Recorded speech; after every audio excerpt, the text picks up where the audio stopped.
नमस्कार बालमित्रांनो, स्वागत आहे तुमचं आपल्या आर्यन अकॅडमीवर.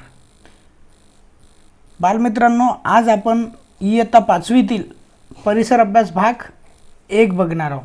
भाग 1 मधील पाठ पहिला बघणार आहोत. तर पाठ पहिला कोणता आहे? आपली पृथ्वी आणि आपली सूर्यमाला. आपण कुठं राहतो बालमित्रांनो? तर आपण राहतो घरामध्ये. आपलं घर कुठं आहे?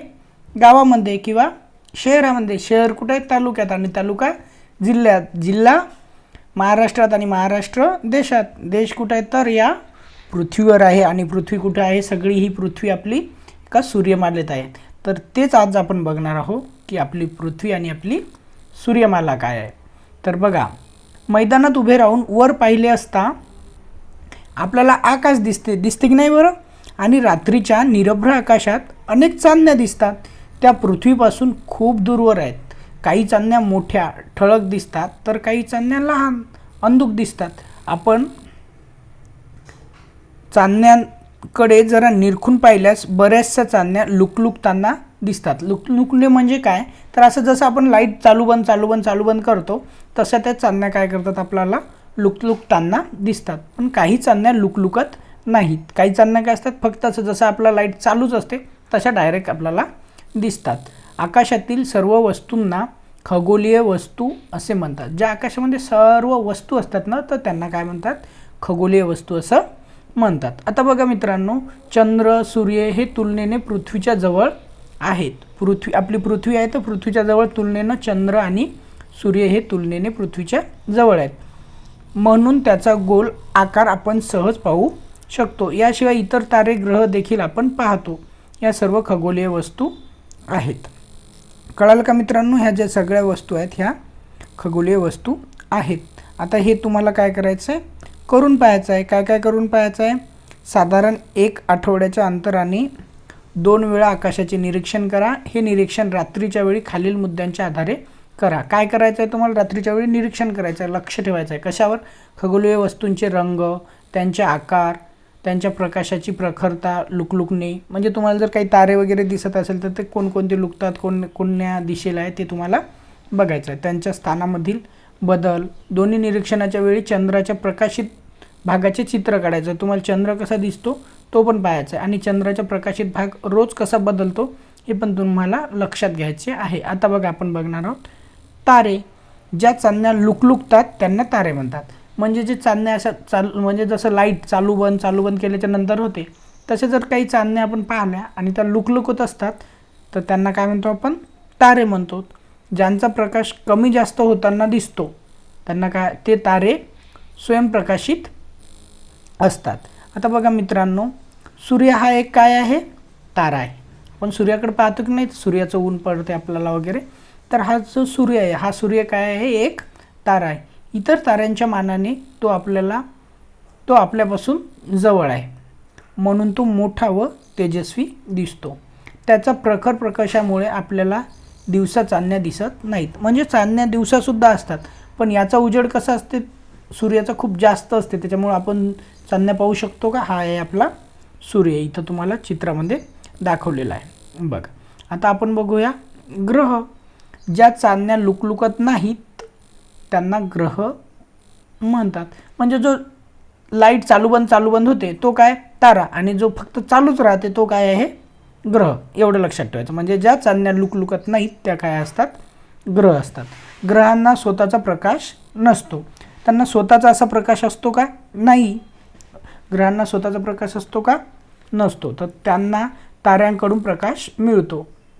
ही जे तारे असतात वेगवेगळी, ते काय करतात? त्यांच्यावर म्हणजे फोकस पडल्याच्या नंतर त्यांच्यावर त्यांचा उजेड पडते, म्हणून त्यांना काय होते की त्यांचा प्रकाश त्यांच्यावर पडते ग्रहावर. म्हणून ग्रहांना स्वतःचा प्रकाश नसतो. ही गोष्ट लक्षात ठेवा. ग्रह स्वतःभोवती फिरता ताऱ्याभोवती फिरतात. आता बघा, आपल्याला काय बघायचं आहे? आपली सूर्यमाला. तर सूर्यमाला, आपली पृथ्वी हा एक ग्रह आहे. आपण जिथं राहतो ना मित्रांनो, ती पृथ्वी हा एक काय आहे? ग्रह आहे. सूर्यापासून तिला प्रकाश मिळतो. कोणत्या ताऱ्यापासून मिळतो? तर तिला सूर्यापासून प्रकाश मिळतो. ती सूर्याभोवती फिरते, त्याला पृथ्वीचे परिभ्रमण म्हणतात. जर पृथ्वी सूर्याभोवती फिरत असेल तर त्याला पृथ्वीचे काय म्हणतात? परिभ्रमण असे म्हणतात. पृथ्वीशिवाय सूर्याभोवती परिभ्रमण करणारे आणखीन 7 ग्रह आहेत. कोणकोणते आहेत ते? बुध, शुक्र, मंगळ, गुरु, शनी, युरेनस, नेपच्यून अशी यांची नावे आहेत. हे बघा इथं तुम्हाला दिलेलं आहे कृत्रिम ग्रहाद्वारे टिपलेले पृथ्वीचे छायाचित्र. ही आपली काय आहे? पृथ्वी आहे. इथं तुम्ही बघू शकता या चित्रामध्ये. आता बघा, सूर्यमालेतील प्रत्येक ग्रह सूर्याभोवती ठराविक मार्गावरून भ्रमण करत असतो. त्या मार्गाला त्या ग्रहाची कक्षा असे म्हणतात. सूर्य हा तारा आणि सूर्याभोवती फिरणाऱ्या ग्रहांना एकत्रितपणे सूर्यमाला म्हणतात.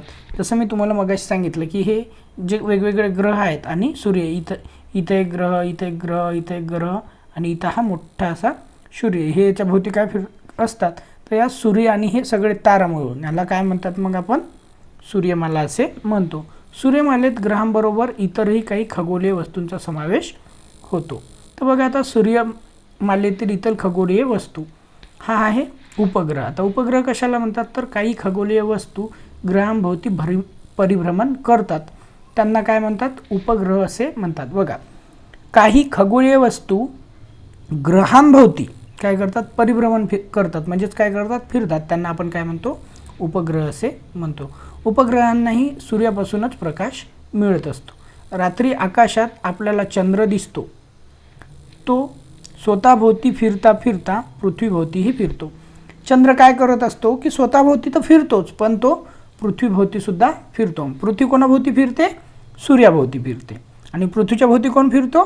तर चंद्र फिरतो. ओके, म्हणून त्याला पृथ्वीचा उपग्रह असे म्हणतात. पृथ्वीचा उपग्रह कशामुळे म्हणतात? कारण चंद्र काय करतो? पृथ्वीच्या भोवती फिरतो, म्हणून पृथ्वीचा उपग्रह कोण आहे? तर चंद्र आहे. सूर्यमालेत बहुतेक ग्रहांना उपग्रह आहेत. सूर्य आपल्याला उपग्रहांसह सूर्याभोवती परिभ्रमण करत असतो. आता बघा, इथं आपल्याला काय केलेलं आहे? सूर्यमाला आणि हे दिलेलं आहे. आता इथं पौर्णिमेच्या दिवशी दिसणारे चंद्राचे स्वरूप, हा पौर्णिमेच्या दिवशी पूर्ण असा आपल्याला चंद्र दिसत असतो. आता बघा, इथं बटुग्रह दिलेला आहे आपल्याला. तर बटुग्रह म्हणजे काय होते? बघा, सूर्याभोवती प्रदक्षिणा घालणाऱ्या काही लहान आकाराचे खगोलीय वस्तू आहेत, त्यांना बटुग्रह असे म्हणतात. यामध्ये प्रामुख्याने प्लुटोसारख्या खगोलीय वस्तूंचा समावेश होतो. कोणत्या? प्लुटोसारख्या. प्लुटो काय आहे? मग बटुग्रह आहे. बटुग्रह सूर्याभोवती स्वतंत्रपणे परिभ्रमण करत असतात. बटुग्रहांना स्वतःची कक्षा असते. आता बघा, लघुग्रह कशाला म्हणायचे? मंगळ व गुरु या ग्रहांच्या दरम्यान असंख्य लहान लहान खगोलीय वस्तूंचा एक पट्टा आहे. या पट्ट्यांच्या खगोलीय वस्तूंना लघुग्रह असे म्हणतात. कुठं? मंगळ आणि गुरु या ग्रहांच्या दरम्यान. इकडे बघा, त्याच्यात मंगळ आणि गुरु बघा, इथं तुम्हाला कुठं दिसते का मंगळ आणि गुरु? ही मंगळ आणि हा गुरु, याच्या मधात हा जो दिसत आहे तुम्हाला, हा खूप सारे ग्रह, हा काय आहे? तर ह्या पट्ट्यातील खगोलीय वस्तूंना काय म्हणतात? लघुग्रह म्हणतात.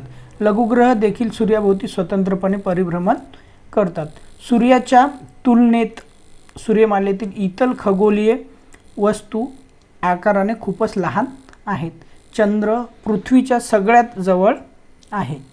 पृथ्वीच्या सगळ्यात जवळ कोण आहे? तर चंद्र आहे, म्हणून तो सूर्यमालेपेक्षा आकाराने खूप लहान असून सुद्धा आपल्याला मोठा दिसतो.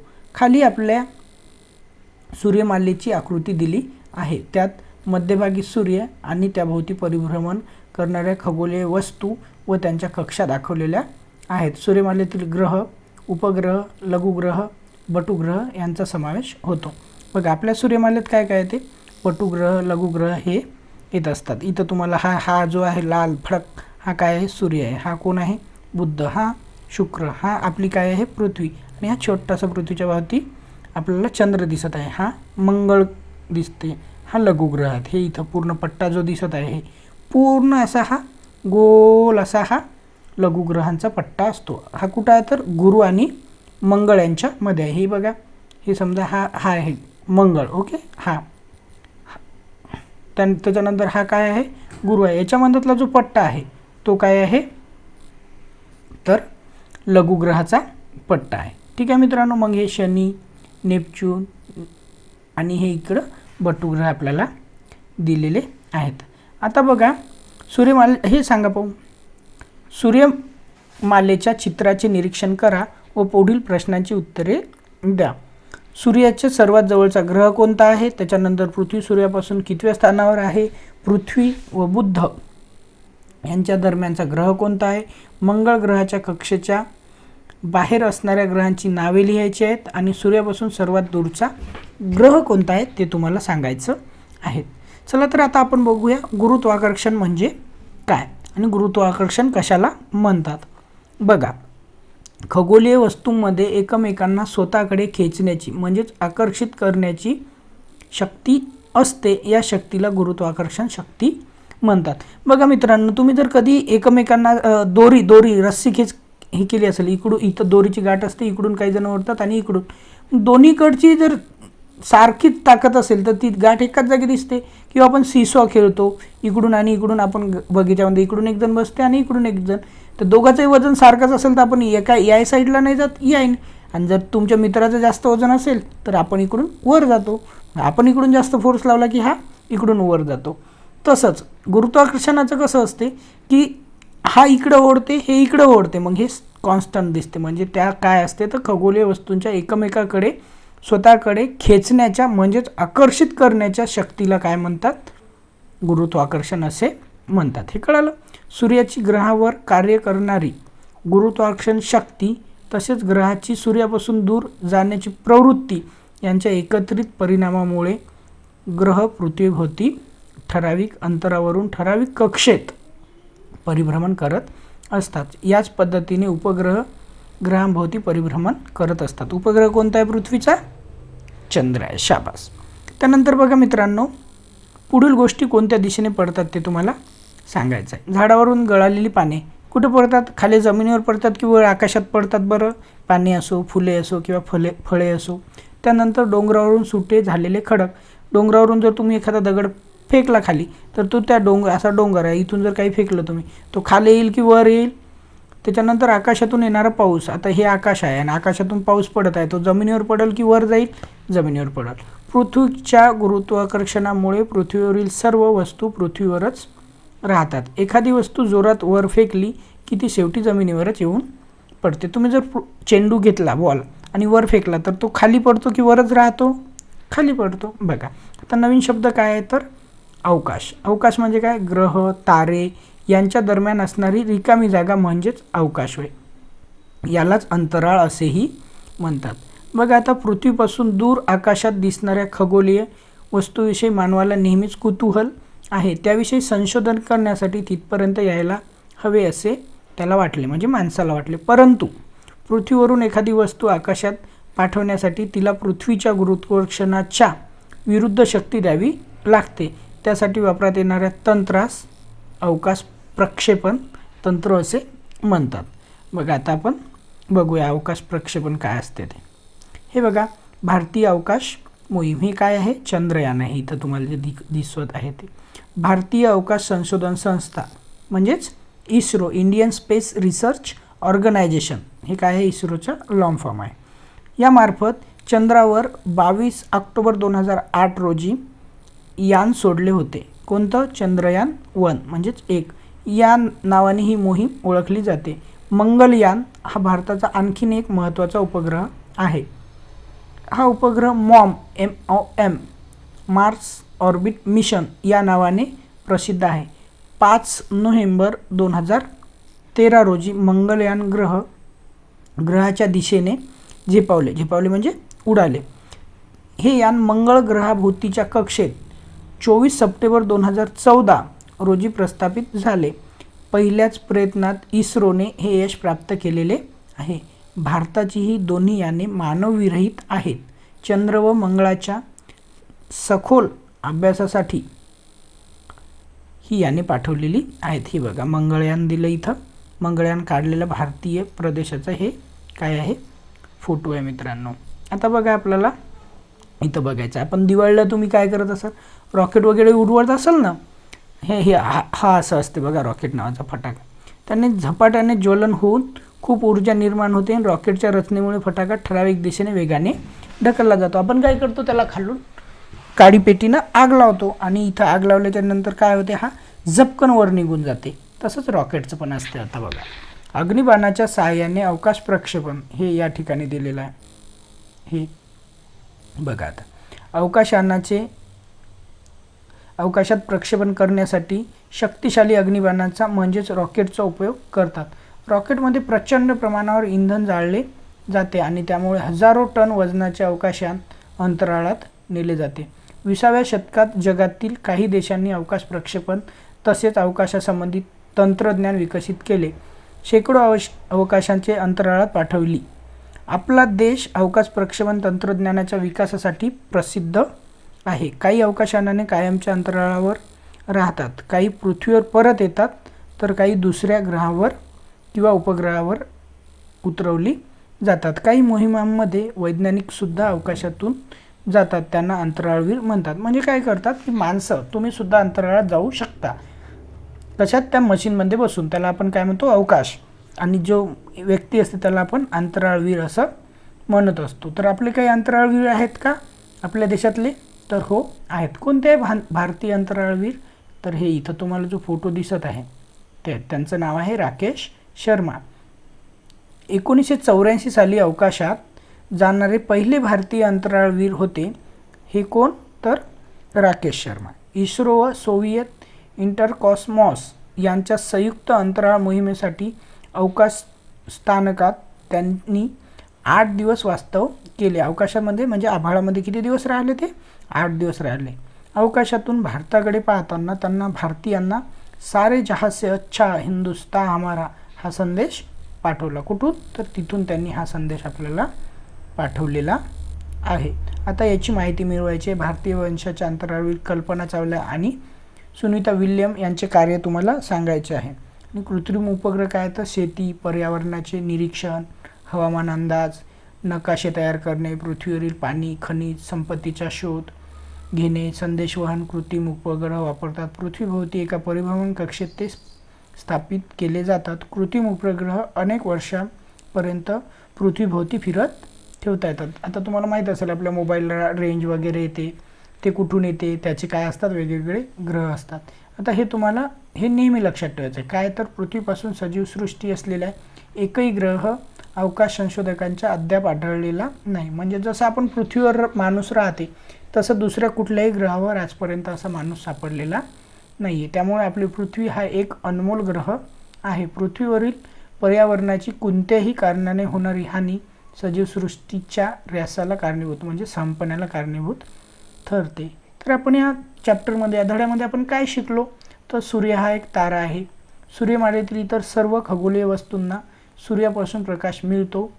सूर्य व त्याच्या भोवती परिभ्रमण करणारी पृथ्वी व इतर 7 ग्रह, उपग्रह, बटुग्रह आणि लघुग्रह यांना एकत्रितपणे सूर्यमाला असे म्हणतात. गुरुत्वाकर्षणामुळे पृथ्वीवरील वस्तू पृथ्वीवरच राहतात. मगाशी तुम्हाला जसं मी सांगितलं की वर आपण इथं चेंडू फेकला, इथून तुम्ही आहात हे, आणि इथून काय केलं तुम्ही, हा चेंडू फेकला वर, तर हा खालीच येईल, टुपकून तुमच्या डोक्यात पडू शकतो. पण हा कुठे येईल?